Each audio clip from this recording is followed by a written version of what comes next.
estradas de uma vida.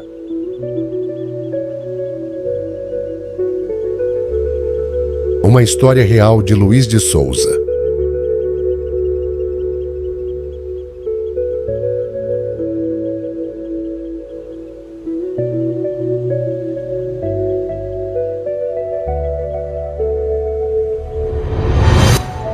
Todos os dias, milhares de caminhões cruzam os Estados Unidos, transportando alimentos, combustível, equipamentos, mercadorias. Mas por trás de cada volante existe uma história de luta, sacrifício, distância e sonhos. Hoje eu percorro milhares de quilômetros pelas estradas americanas. Mas não posso deixar de falar do começo de tudo. Porque para entender onde cheguei, você precisa conhecer de onde eu vim.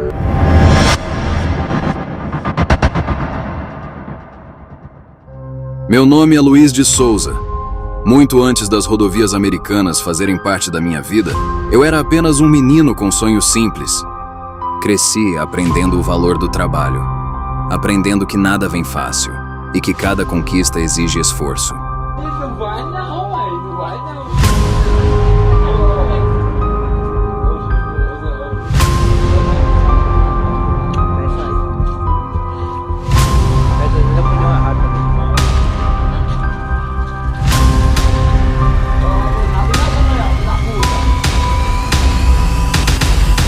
Nascido e criado no interior de Minas Gerais, onde a cidade mais próxima ficava a 12 quilômetros,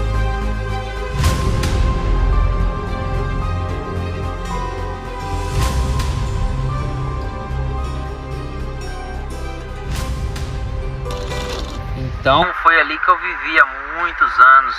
Morava eu, morava meu pai, morava minha mãe, meus dois irmãos. E a 100 metros da nossa casa tinha a minha avó e meu avô também. O fogo das pedrinhas por fazer a minha queixa. As pedrinhas respondeu: a você não se deixa. Tenta outra. Antes de eu te conhecer, não sabia o que é amor. Agora que eu conheci, sou cabeça dura. Estava bem próximo da gente. E então a gente era uma família muito unida mesmo, graças ao bom Deus. A gente sempre estava ali, a gente ia para casa da avó, a avó ia para nossa casa. E o meu avô tinha um terreno também um pouco afastado lá de onde a gente morava, e meu avô ia de cavalo lá para olhar mexer com as vaquinhas, as coisinhas lá, e sempre ele levava a gente ia na garupa do cavalo dele. Eu lembro como se fosse hoje. Ele já estava bem velhinho já, e a gente ia para abrir a gente falava tronqueira, é a cerquinha de arame lá que fazia as divisas dos terrenos, né? A gente ia, descia do cavalo, ia lá, abria a cerca e ele passava, a gente fechava, aí a gente subia assim no barranco, e aí subia no cavalo e ia embora de novo. Meu pai ele foi muito doente, desde que ele se entende por gente, ele foi muito doente. E quando ele casou, a minha mãe tinha apenas 15 anos de idade, não tinha muita experiência, e com um ano depois ela já ganhou o meu primeiro irmão. E ela sempre teve essa responsabilidade de estar acompanhando meu pai, levando meu pai, né, pro hospital. Ela levava nos braços mesmo pro hospital. E ela teve essa luta até o último dia de vida do meu pai. E a gente tinha uma vida tranquila, era uma vida muito simples, não tinha riqueza, não tinha nada disso, mas a gente vivia em comunhão, a família ali. A gente tinha a nossa hortinha, onde a gente produzia ali nosso alimento. Meu pai tinha ali, sempre gostava de criar porco, criava galinha, tinha uns pocinhos de peixe, onde criava uns peixinhos. Então a gente viveu uma vida muito, eu posso dizer, confortável, sem luxo. Uma vida confortável, sem luxo, onde a gente era muito feliz. Eu me lembro que aos meus 11 anos de idade eu comecei a trabalhar. Meu primeiro trabalho foi com plantação de arroz. Plantação de arroz, nada mais, nada menos do que a gente ficar atolado num lamaçal até a altura do joelho, às vezes até mais, o dia todo ali, tirando as mudas de arroz e plantando. Na época era de 7 da manhã às 4 da tarde, com 1 hora de almoço. Eu lembro como se fosse hoje, meu primeiro salário era R$15 o dia. Aí depois disso a gente começou a trabalhar também, a gente gostava demais de trabalhar com plantação de milho, plantando feijão. O pessoal sempre ia lá na nossa casa, chamava a gente para trabalhar, a gente era bem dedicado, mesmo de muito novo, a gente era bem dedicado ao trabalho rural. E depois a gente começou a roçar pasto, capinar a roça, e a gente cresceu. Foi uma vida muito dura, mas uma vida de muito aprendizado. Mas aí a gente vai crescendo, a responsabilidade vem chegando, a gente quer ter umas coisinhas melhor. Foi aonde eu estava com 17 anos, eu decidi que ia morar na cidade, nessa cidade de Itaiomi. Então a gente foi eu, meu irmão e mais 2 colegas nossos, a gente alugou uma casa e a gente não tinha móvel, não tinha nada. A gente entrou na casa vazia mesmo ali, foi conseguindo algumas coisinhas. A mãe deu pra gente umas panelas, as coisinhas que ela tinha lá, deu pra gente. E eu lembro que eu fui trabalhar numa distribuidora de bebida. Eu ganhava R$150 por mês. R$150 por mês. A minha função ali era entregar, né, uma bicicleta de carga, bicicleta bem pesada. E o cliente ligava, pedia o produto e a gente ia levar cerveja, refrigerante, tudo que eles pediam a gente ia levar. E eu me lembro como se fosse hoje, quando era lá nos altos morros, porque lá tem muita, Minas Gerais, quem conhece, sabe que tem muita montanha. E tinha uns barzinhos lá no alto do morro. E quando chamava lá a gente, que sofrimento que era. Eu ia empurrando a bicicleta até onde dava. Aí chegava uma certa altura ali que eu não conseguia mais empurrar a bicicleta, pesada demais. Então eu descia, colocava a bicicleta no pezinho, colocava a caixa de engradado de cerveja nas costas e subia o morro todo com a caixa de cerveja. Aí chegava lá, fazia baldeação, né? Tirava a garrafa cheia, colocava na caixa do proprietário do bar e pegava as garrafas vazias e colocava na minha caixa e descia com a caixa vazia. E quando era 2, 3 caixas, era 2, 3 viagens, né? Era sempre assim. O meu irmão trabalhava numa lanchonete que tinha na praça da cidade. Porém ele não ficou muito tempo também, voltou para a roça. Aí o meu outro colega que morava com a gente, ele foi para outro estado também, não lembro mais para onde era.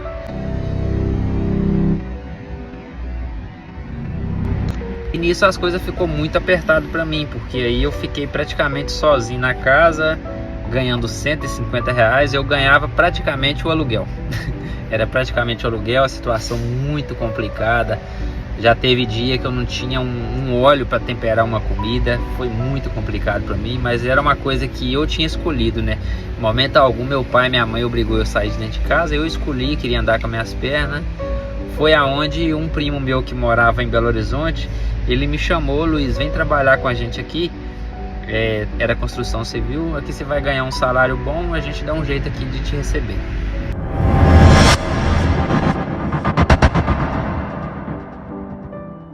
Então eu fui para Belo Horizonte.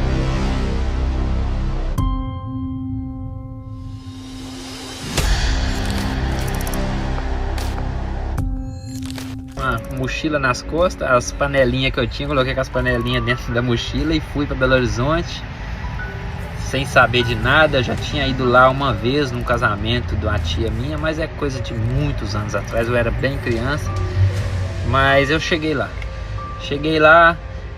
o meu primo me recebeu. Na verdade o meu tio me recebeu, o pai desse primo me recebeu, e tinha um cômodo lá bem pequenininho, mas tinha uma caminha lá, e eu fiquei nesse cômodo. E eu tomava banho e almoçava na casa do meu primo, e ia trabalhar com ele todos os dias. Aí depois de uns 2 meses que eu tava trabalhando, já consegui ter o meu dinheirinho. Eu aluguei uma casinha lá, eu pagava R$80 no aluguel, uma casinha minúscula, era uma cozinha pequena, um quartinho e um banheiro. Mas ali era o suficiente pra mim. Eu nunca procurei luxo, eu só quis seguir a minha vida, seguir com minhas coisas.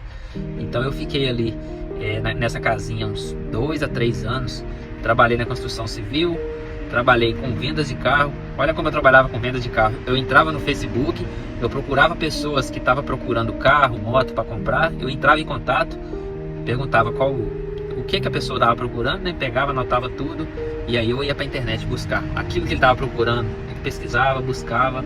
Aí quando eu encontrava, eu ligava para ele, ó, seguinte, colega meu, nem conhecia, colega meu tá aqui, tá com um veículo do jeito que você quer, nas condições que você quer. Vou tentar encaixar vocês dois, se der certo, se der negócio, vocês salvam para mim aí. Aí eu já ligava pro cara, o dono do veículo, falava, ó, é o seguinte, tem um colega meu que tá querendo comprar um carro ou uma moto que seja igual que você tem, do mesmo jeito, eu vou te apresentar ele, e se der um negócio, você salva ao meu lado. E aí eu acabei vendendo vários carros, várias motos, vendendo assim, e sempre ganhava uma micharia de um, micharia de outro. Fiz um bom dinheiro também nisso aí. E também eu trabalhei com delivery, consegui comprar uma motinha depois, trabalhava com delivery, entregando comida nas madrugadas inteiras. Trabalhei de garçom aos finais de semana, ou seja, eu trabalhava de segunda a sexta na construção e à noite de delivery. Final de semana eu trabalhava no delivery durante o dia e à noite eu era garçom. Minha vida foi sempre trabalhar, foi sempre isso aí. E depois eu consegui entrar numa empresa para trabalhar de cobrador de ônibus. Trabalhei também por muito tempo. Por um tempo eu trabalhei somente treinando cobradores para eles. Eles pegaram uma confiança muito boa em mim. Porém a empresa depois foi vendida para outra companhia e as coisas mudou. Para mim não estava de acordo, fui assaltado também. E aí eu decidi sair. Eu voltei a trabalhar na construção civil e fiquei mais um tempo na construção civil. E aí eu comprei um carrinho velho, e um dia abri um supermercado próximo da minha casa. Eu fui lá para conhecer esse supermercado e o supermercado estava inaugurando. Então eu vi que tinha muita gente com carrinho de compra ali e eles não tinham entregador ainda. E quando eu fui sair, fui entrar no meu carro, veio uma senhorinha correndo, perguntou se eu fazia Uber, se eu fazia entrega, uma coisa. Eu falei, não faço não. Aí lá, tá, que eu queria que me levasse em casa, mas beleza. Aí ela virou as costas, eu fui embora pra casa. Quando eu cheguei em casa, fiquei com aquilo na cabeça, falei, não gente, eu vou lá, vou levar aquela senhorinha lá, qualquer uma merrequinha que eu ganhar já tá valendo, né? Peguei o meu carro, voltei lá pro mercado e a velhinha tava lá ainda. Eu fui chamei ela, ó, pode colocar a compra aqui, eu vou levar a senhora em casa. Beleza, fui lá, levei a senhorinha, ela me deu acho que R$10 na época. E aí eu voltei. Quando eu voltei, uma pessoa tinha visto eu levar a compra dela, já correu, perguntou, você quer levar minha compra? Quero. E aí eu levei. E nisso, o gerente do supermercado vendo isso, e falou, Luiz, você tá ajudando a gente demais, fica por aqui que eu vou pedir o pessoal para te esperar aqui. E aí, gente, eu fiquei muito tempo fazendo isso nas entregas. Depois eles me contrataram para trabalhar na entrega, fiquei fixo na entrega. Comprei um outro, aí eu tive que comprar outro carro, tive que comprar uma Fiorino. Vendi o meu carro, comprei uma Fiorino, porém, nas condições que eu tava, eu tive que comprar uma Fiorino com os documentos tudo atrasados. Eu queria só trabalhar, né? Mas infelizmente, com um mês depois, um próprio fiscal desse supermercado, que ele não gostava de mim, nunca gostou de mim, ele me denunciou, pôs a polícia lá na porta. Eu lembro que um dia ele esperou ainda, ele foi tão maldoso que ele esperou. Eu enchi o meu carro de compra, caixa de compra, e quando eu fui sair, ele acionou a polícia foi atrás de mim.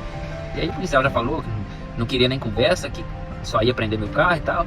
E eu tive que descer a compra, colocar a compra no meio da rua. E aí os policiais pegou o meu carro, colocou em cima do guincho, levou embora. E aí eu tive que me virar. Então eu fiquei desesperado, fiquei desempregado por um bom tempo. Desempregado assim, eu sempre corria atrás, fazia o meu troquinho aqui, outro ali, né? E aí eu fiquei um bom tempo desempregado, mas aí depois o próprio gerente que eu trabalhava para ele nas entregas, ele me chamou para trabalhar nos frios, trabalhando nos frios do mercado, trabalhei. E do lado dos frios, parei de meia, era o açougue, eu sempre olhando no açougue, tentando aprender. E um dia eu pedi a oportunidade, eles me colocaram no açougue, trabalhei no açougue, aprendi um pouquinho de corte de carne. A carne já vinha a vácuo, né? Então eu aprendi os cortes. E depois eu tive a oportunidade de trabalhar num açougue, aprendendo a fazer desossa, fora do mercado. Trabalhei nesse açougue também uns 2 a 3 anos, em Belo Horizonte. E com isso eu tinha o meu irmão que já morava aqui nos Estados Unidos. Na época tinha uns 6 a 7 anos que ele morava aqui e ele me chamou.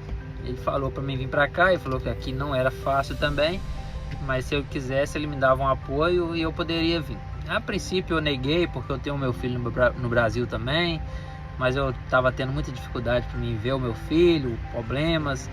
Então eu sempre neguei por um tempo, mas até que depois foi coisas de 1 a 2 semanas eu decidi, tirei meu passaporte, falei vou para os Estados Unidos.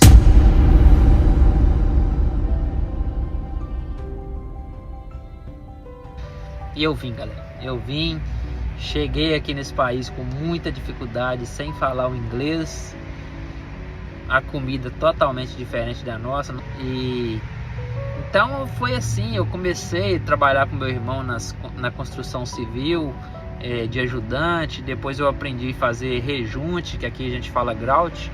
Eu aprendi a fazer rejunte e aí eu já comecei a trabalhar sem ser com meu irmão, comecei a pegar serviço com outras pessoas, trabalhei com pintura de casa também. E depois eu conheci uma empresa que era bem forte ali na região de Orlando. Ele me contratou também, já me pagando um salário bacana para fazer grout também, rejunte. Então eu trabalhei no rejunte por muito tempo. E um dia ele comentou, esse patrão meu comentou que precisava de alguém para buscar um material na empresa e ele tinha um caminhãozinho e não tinha ninguém. Aí ele perguntou se eu sabia dirigir. Eu falei, eu cresci dentro do caminhão. E era mentira, galera. Eu nunca tinha entrado dentro do caminhão na minha vida. Eu nunca tinha entrado dentro do caminhão para dirigir, não. Aí ele falou, então eu sei mesmo que eu preciso. Pega o caminhão e vai lá buscar o material. E eu peguei esse caminhão, gente, mas que arrependimento que foi. Eu entrava nesse caminhão, o caminhão ia para um lado, ia para o outro, o vento batia que balançava tudo, o caminhão velho balançando, batendo para todo lado. Mas a trancos e barrancos eu cheguei lá na empresa, carregou, e quando carregou pensei assim, agora o caminhão vai ter mais estabilidade, né? Tá pesado, que nada, galera, foi pior. As coisas piorou pro meu lado, mas eu cheguei lá, descarreguei o material, e quando eu descarreguei ele já me ligou, volta lá e busca outra viagem. E aí foi, galera, aí eu fui me acostumando. E depois ele me ensinou também a trabalhar com a Bobcat, que é a empilhadeira daqui, né? Que aí eu mesmo descarregava pela máquina. E ele tinha uma caminhonete, uma Dodge Ram, que tinha um trailer atrás que puxava material e a máquina. E aí eu ia na empresa com essa Dodge Ram, levava a máquina, carregava o caminhão, a caminhonete com os material e ia para construção. Chegava na construção, eu descia a máquina, descarregava os material que estava ali, deixava a máquina ali, ia lá, voltava com outra viagem e usava a máquina para descarregar. E quando eu já tinha terminado ali, eu subia a máquina de novo para cima do trailer e ia embora. E assim também foi por um bom tempo. Aí com isso eu aprendi a trabalhar com articulação, né? Porque é uma caminhonete puxando o trailer, a gente foi pegando um pouco das manhas. E nesse meio termo também, eu tive a oportunidade de conhecer o Tirulipa. Fui na casa dele aqui, a gente fez um churrasco e tal, e aí começou a aparecer uns eventos, e sempre eu estava nos eventos e comecei a tomar gosto por evento também. E nisso eu conheci bastante pessoas que eram do meio artístico, e fui entrando no meio e comecei a trabalhar nessa área também, acompanhando ali, auxiliar. E daí a pouco eu conheci uns meninos que cantavam também. Eu comecei a organizar um showzinho para os meninos cantar, ganhando mixaria, mas só para estar no meio ali. E até que a gente começou a fazer grandes eventos aí. A gente chegou até a fazer show aí com o J Quest e fez uns negócios bacanas aí. E nesse meio termo, eu conheci aí a minha digníssima, a Eliane, que ela também cantava.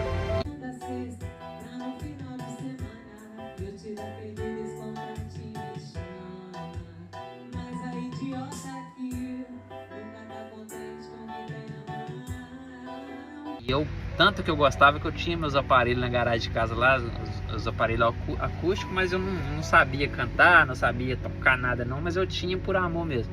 E ela gosta de cantar, e ela me conheceu, e ela começou a ir lá em casa, fazer umas lives, brincar lá, fazer umas musiquinhas, a gente fazia umas lives no TikTok. E aí a gente foi se aproximando, aí ela trabalhava de Uber, eu comecei de Uber também, só para mim estar próximo dela ali. Ela ia no carro dela, eu ia no meu, mas quando chegava lá eu encostava meu carro e entrava no carro dela. Ela fazia delivery, eu encostava meu carro, entrava no carro dela e a gente ia fazer delivery junto, só para estar junto mesmo. E aí a gente começou a namorar, até que a gente foi morar junto. E um dia ela falou comigo que ela tinha muita vontade de trabalhar com caminhão, não necessariamente nos Estados Unidos, mas era sonho dela de criança. E quando ela falou isso, me despertou um sonho de criança, de moleque. Eu era apaixonado, caminhão e máquinas pesadas, eu sempre fui apaixonado com isso. E quando ela falou isso, abriu um leque, eu falei assim, quem sabe agora é a oportunidade. E eu falei pra ela, você topa a gente ir, tirar nossa carteira, correr atrás? Ela topa. Então não precisou de mais nada, só precisou a gente sair de casa e correr atrás. E era tudo em inglês, o meu inglês ruim, que só Jesus. Só que como ela tem um inglês bacana, e ela é bem resolvida mesmo, ela foi pra cima, me ajudou. Eu quis desistir, ela não deixou eu desistir. My vehicle, no leaning from left to right, the front and back, the deck and front. No leaks, no water, no fluid. I open roof.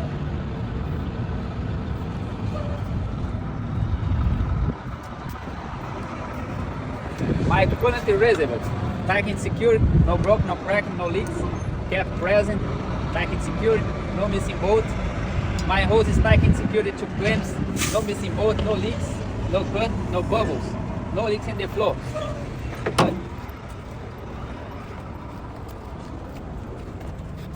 Dipstick, present, tight and secured, no broke, no crack, to check level. Take out, clean it, put it back and out. Proper level between maximum and min is proper. Okay. My power steering reservoir, tight and secured to frame, no missing bolt, no crack, no broken, no damage. Cap present, tight and secured. Dipstick present, tight and secured. To check level, some of the oil engine dipstick. Steering gearbox, tight and secured. To frame, no broken, no crack, no illegal weld, no missing bolt, no leaks. Hose is tight and secured to clamps, no bubbles, no leaks. Leaf spring present, tight and secured. The front and back, no toes, no illegal weld, no broken, no crack.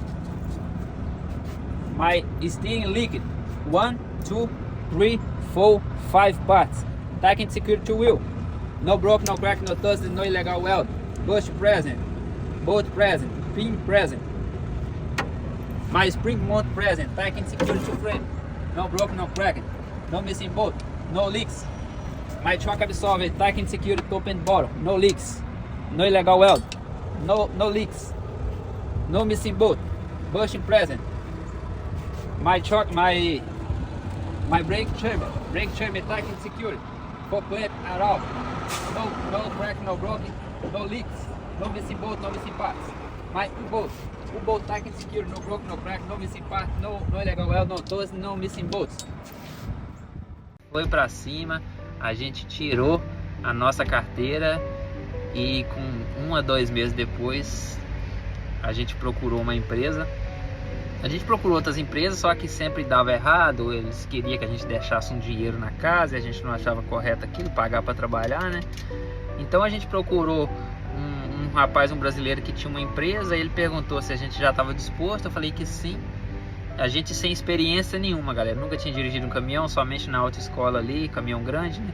Somente na autoescola. E ele pôs um caminhão, esse caminhão que eu tô hoje aqui, ele pôs esse caminhão na mão da gente e falou: você vai pegar uma carga em Orlando, vai levar para Nova York. Gente do céu, outra loucura. Mas a gente foi lá, a gente nem material direito para amarrar a carga a gente não tinha experiência nenhuma de carga, fazer carregamento, descarregamento, não tinha experiência de nada. A gente foi com a coragem mesmo. Mas aí a gente pegou esse caminhão, a trancos e barrancos, a gente carregou, chegou lá em Nova York, descarregou e já tinha outra carga pra gente. E hoje tá fazendo aí mais de ano que a gente tá na estrada aí. Eu já trabalhei sozinho nesse caminhão, ela tinha o caminhão dela, depois a gente voltou a trabalhar junto de novo. E a gente tá nessa luta aí.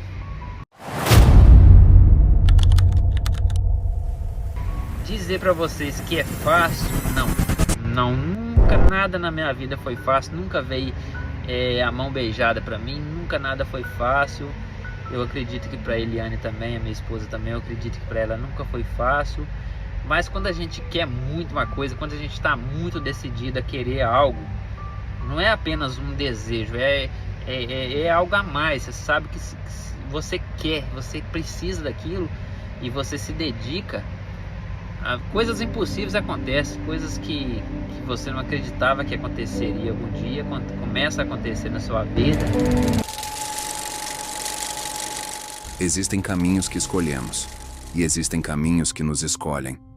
Durante anos eu acreditei que estava apenas trabalhando, acordando cedo, cumprindo horários, dirigindo de um ponto ao outro. Mas com o tempo eu percebi que cada quilômetro percorrido estava construindo algo muito maior. Estava construindo quem eu me tornaria. A estrada ensina. Ela ensina paciência quando o trânsito parece não ter fim. Ensina humildade quando percebemos que não controlamos o clima, o tempo ou os imprevistos. Ensina perseverança quando o cansaço aparece e ainda existem centenas de milhas pela frente. Muitas pessoas enxergam apenas um caminhão passando pela rodovia. Mas poucos conhecem a história que existe por trás daquele volante. Poucos conhecem as madrugadas sem dormir, as refeições feitas às pressas, Os finais de semana longe da família. As datas especiais que foram perdidas para que uma carga chegasse ao seu destino. Cada carga amarrada representa uma responsabilidade. Cada viagem iniciada representa um compromisso. Cada entrega concluída representa uma missão cumprida. E mesmo assim, continuamos seguindo. Porque quem vive na estrada aprende uma verdade importante. O destino é importante, mas é a jornada que nos transforma. Ao longo desses anos vi desertos, montanhas, tempestades e paisagens que jamais imaginei conhecer. Conheci lugares novos, pessoas diferentes, culturas diferentes. Mas a maior descoberta não aconteceu do lado de fora da cabine. Aconteceu dentro de mim. Foi na estrada que aprendi que os sonhos não se realizam da noite para o dia. Eles são construídos pouco a pouco, milha após milha, dia após dia, sacrifício após sacrifício. Muitas vezes sozinho, muitas vezes em silêncio, mas sempre em movimento. Porque quem para de acreditar, para de avançar. Hoje, quando olho pelo retrovisor da vida, vejo muito mais do que estradas percorridas. Vejo obstáculos superados. Vejo batalhas vencidas. Vejo uma história que continua sendo escrita a cada novo amanhecer. E enquanto existir uma estrada à minha frente, enquanto existir um sonho no meu coração, eu continuarei seguindo. Porque algumas jornadas não são medidas em quilômetros, são medidas em coragem. Essa foi a minha história de vida. Espero que alguém venha se inspirar no que foi contado aqui e comece a correr atrás daquilo que tanto quer, porque o impossível não existe para quem corre atrás. Coragem, tem garra, tem pressão e não tem preguiça, faz acontecer. Eu sou prova viva disso aí. Hoje eu tô aqui, tô nas estradas, muitos amigos meus, pessoas próximas falaram para eu não vir, era perigoso, me falava tanta coisa. Se eu tivesse ouvido, eu tinha desistido. Na verdade eu pensei em desistir, a minha esposa que não deixou eu desistir várias vezes. Então é isso, galera, é isso. Não desista daquilo que você quer, dos seus projetos. Quando você tem um projeto, quando você põe um projeto na sua cabeça, aquilo não é seu, aquilo é Deus que está colocando na sua mente para você processar aquilo e começar a administrar. Então, se você deixa palavras contrárias, que é palavras do inimigo, a te fechar, não deixar ir adiante, infelizmente não acontece. Mas coloca Deus na frente, vai na caladinha, não precisa estar comentando para ninguém, vai e faz. Deixa eles ver com os próprios olhos dele quando já tiver tudo acontecendo. Entendeu? É sobre isso. Quando olho para trás, vejo muito mais do que estradas. Vejo escolhas, sacrifícios, coragem e perseverança. Daquele menino cheio de sonhos até o caminhoneiro que cruza os Estados Unidos. A estrada foi longa e continua sendo, porque enquanto houver um novo amanhecer, sempre haverá um novo destino.